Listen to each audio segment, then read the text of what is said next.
Você está ouvindo Em Segundo Plano, conteúdo feito para ser ouvido, não assistido. Este episódio foi pensado para acompanhar seu foco, enquanto você estuda, trabalha ou reflete. Sabe, tem uma frase do pensador Alvin Toffler que sempre me vem à cabeça. Ah, eu acho que sei qual é. A do analfabeto do século XXI. Essa mesma. Os analfabetos do século XXI não serão aqueles que não sabem ler nem escrever, mas sim aqueles que não conseguem aprender, desaprender e reaprender. Uma frase que envelheceu como um bom vinho, né? Ele falava de trabalho, de tecnologia, mas, nossa, como isso se aplica à nossa vida interior? À nossa própria mente? Totalmente. E essa é a nossa análise de hoje. Vamos mergulhar num material fascinante sobre o trabalho de Martin Seligman, o chamado pai da psicologia positiva. A ideia é tentar uma espécie de alfabetização existencial, então. Exato. A missão aqui é entender o que diabos é otimismo aprendido e como essa ideia vira de cabeça para baixo muito do que a gente pensa sobre felicidade e até sobre depressão. Ok, vamos desempacotar isso. Bora! Por onde a gente começa? Para começar, acho que a primeira grande ideia do material é que o Seligman, ele meio que joga pela janela a noção de que felicidade é uma coisa só, sabe? Um sentimento único que a gente persegue. O que já é por si só uma pequena revolução. Tira a felicidade daquele pedestal de sentir-se bem o tempo todo. Isso. E a transforma em caminhos, em projetos de vida que podem ser construídos ativamente. Exatamente. O primeiro caminho ele chama de a vida agradável. Esse é o mais intuitivo, acho. Sim, é a busca por emoções positivas, né? Por prazer, por alegria, ou o sabor da comida, uma música boa, o calor do sol. É a felicidade no nível mais sensorial. Hedonista, isso. É importante, claro, mas a fonte aponta que Seligman a vê como a menos sustentável das três. Ah, por quê? Porque a gente se acostuma muito rápido com o prazer, sabe? O primeiro pedaço de bolo é incrível. O 10º já nem tanto. É o que os psicólogos chamam de esteira hedônica. Você corre, mas não sai do lugar. Boa. Aí vem o segundo caminho, a vida plena. E aqui a coisa muda de figura completamente. Muda muito. A ideia não é mais buscar prazeres externos, mas olhar para dentro. É identificar suas maiores forças, tipo seus superpoderes, e redesenhar sua vida para usar eles o máximo possível. E essa ideia é radical, porque a nossa cultura é obcecada em consertar Nossas fraquezas, exato. A gente faz curso para melhorar a oratória se tem medo de falar em público ou se mata na academia para fortalecer o músculo mais fraco. Seligman diz o oposto. Esquece as suas fraquezas. Dobra a aposta nos seus superpoderes. Faz sentido? A plenitude para ele não vem de ser mediano em tudo, mas de ser excepcional naquilo que é naturalmente seu. É uma virada de chave, né? Em vez de tapar buraco, você constrói um arranha-céu onde seu terreno já é mais firme. Isso. E o terceiro caminho é a vida significativa, que seria usar esses mesmos superpoderes não só para o seu próprio bem-estar, mas a serviço de algo que você acredita ser maior que você. Exato. E o ponto crucial é que não é um menu onde você escolhe um prato, né? São ingredientes de uma mesma receita. Gostei da analogia. A vida agradável são os temperos, os prazeres que dão sabor ao dia a dia. A vida plena é o prato principal, seu trabalho, seus relacionamentos, onde você se sente engajada. E a vida significativa é o propósito da refeição. A verdadeira riqueza, segundo essa visão, está na combinação harmoniosa das três. Ok, entendi o mapa das três vidas. Mas para navegar nesse mapa parece que a gente precisa de um tipo específico de combustível mental. Com certeza. E é aí que o material mergulha de cabeça no otimismo e no pessimismo. Isso. E a definição que o Seligman traz é muito específica. Não se trata de ser uma pessoa alegre ou emburrada. Não é sobre personalidade. Não. Trata-se de estilos explicativos.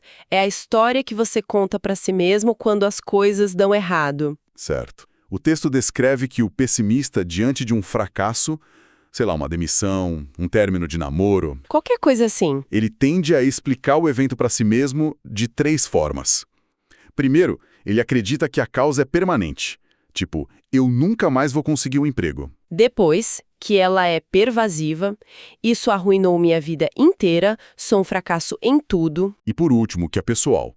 A culpa é minha. Eu sou incompetente. É essa trinca que é tóxica. Permanente, pervasivo e pessoal. É como se um único evento ruim contaminasse o passado, o presente e o futuro. E a fonte da contaminação fosse um defeito em você. Isso paralisa.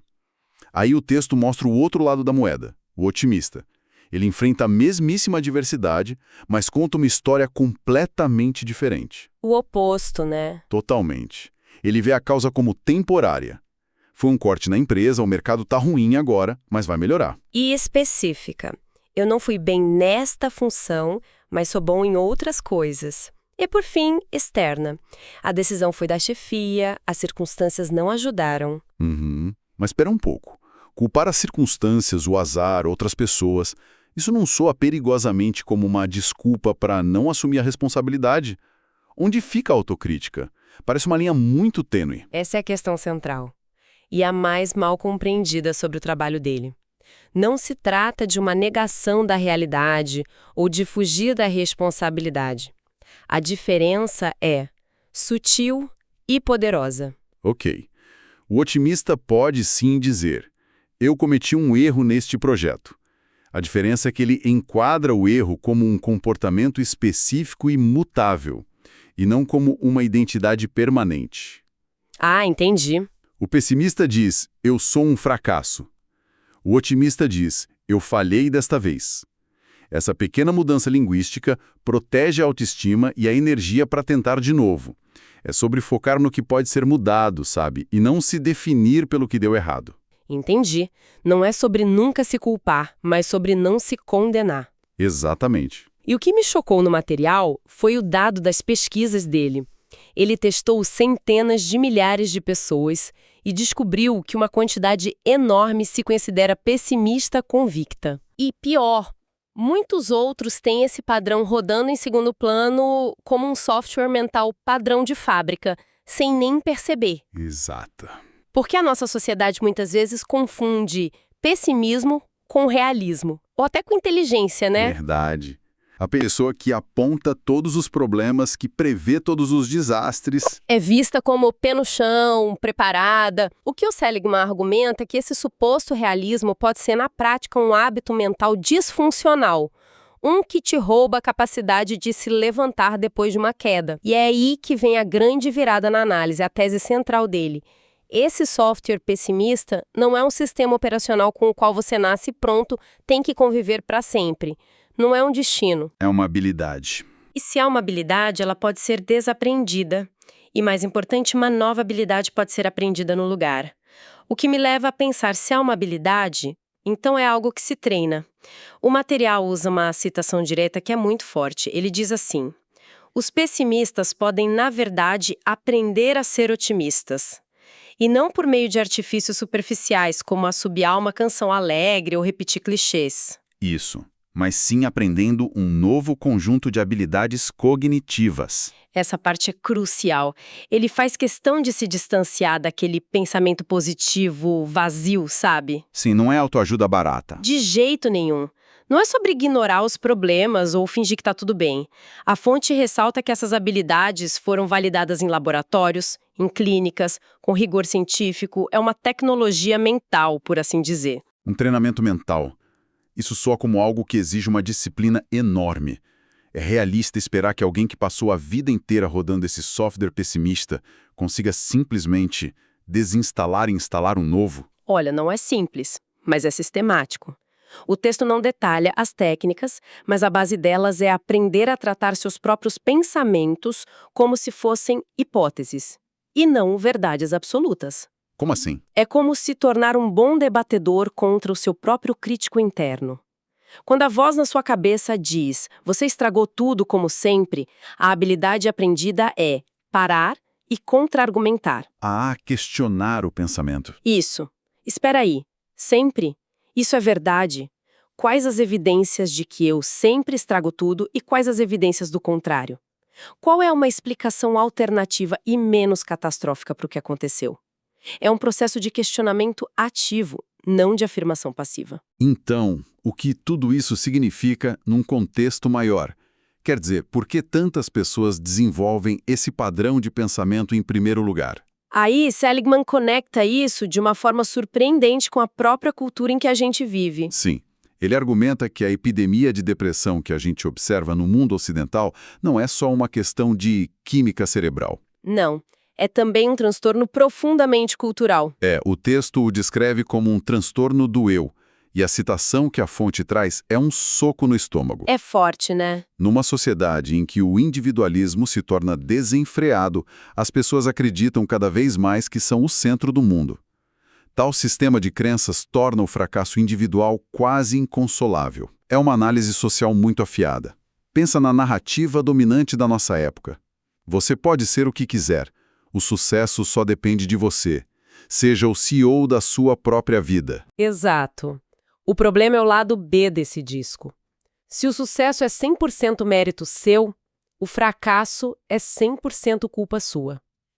Essa pressão para ser extraordinário, combinada com o estilo de pensamento pessimista, Pessoal, permanente e pervasivo. cria a tempestade perfeita. Uma armadilha psicológica. Se eu sou o centro do meu universo e eu fracassei, então meu universo inteiro está condenado e a culpa é minha. Não tem para onde correr. Precisamente.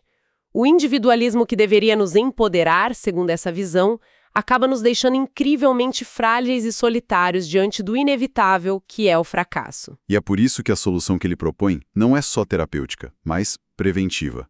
Quase como uma vacina. A ideia de ensinar essas habilidades de otimismo para as crianças, especialmente antes da puberdade. O conceito de imunização psicológica. Isso. A lógica é dar as ferramentas antes que a batalha comece, né? Exatamente. A adolescência é um campo minado de rejeições, decepções, fracassos.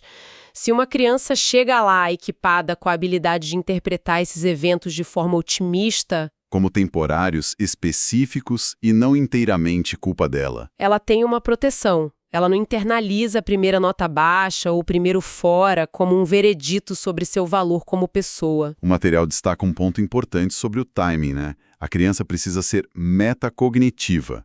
O que isso significa na prática? Significa que ela já precisa ser capaz de pensar sobre o próprio pensamento. É como se a mente dela desenvolvesse um modo de depuração, sabe? Onde ela consegue pausar, olhar para o próprio código de pensamentos e se perguntar: espera aí, por que estou rodando esse programa de tristeza agora? Esse pensamento faz sentido?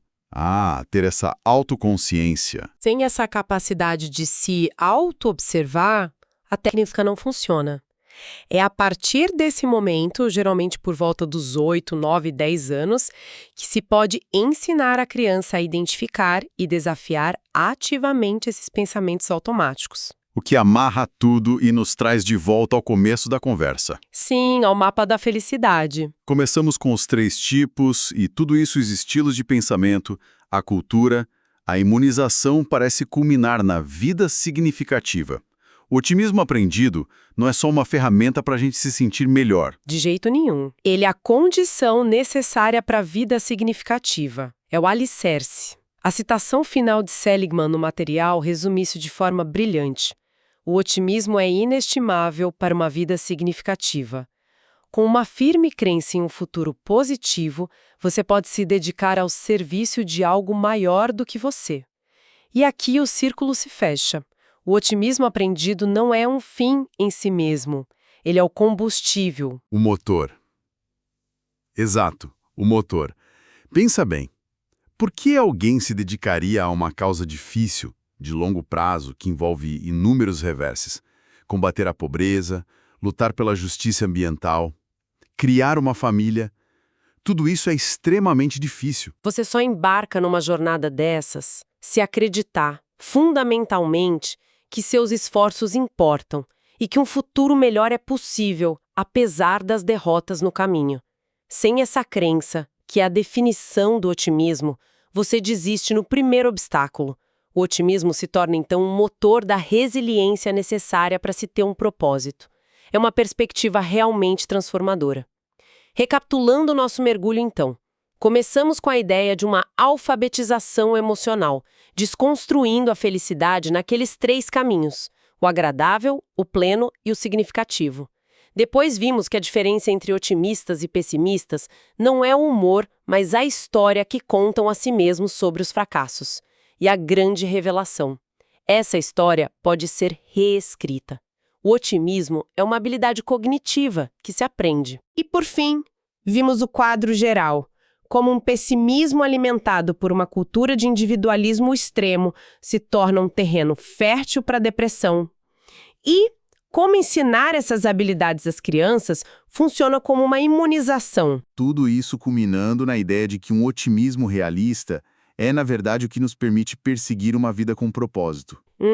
Só que o material que a gente analisou deixa uma reflexão final intrigante no ar. Qual? Discutimos como os otimistas tendem a atribuir o fracasso a fatores externos e como isso é um mecanismo de proteção. Mas isso nos leva de volta àquela questão delicada que você levantou antes. A linha tênue entre proteção e desculpa. Exatamente. Onde fica a fronteira entre um otimismo saudável que preserva a nossa capacidade de agir e uma negação que nos impede de assumir a responsabilidade necessária para aprender com os nossos erros? Se a culpa nunca é minha, como eu melhoro? Essa é a pergunta. Como a gente equilibra a autocompaixão do otimismo com a autoavaliação honesta que leva ao crescimento? Fica aí a reflexão. Se este conteúdo conseguiu te acrescentar algo, ele cumpriu seu papel. Obrigado por ouvir. Até o próximo episódio.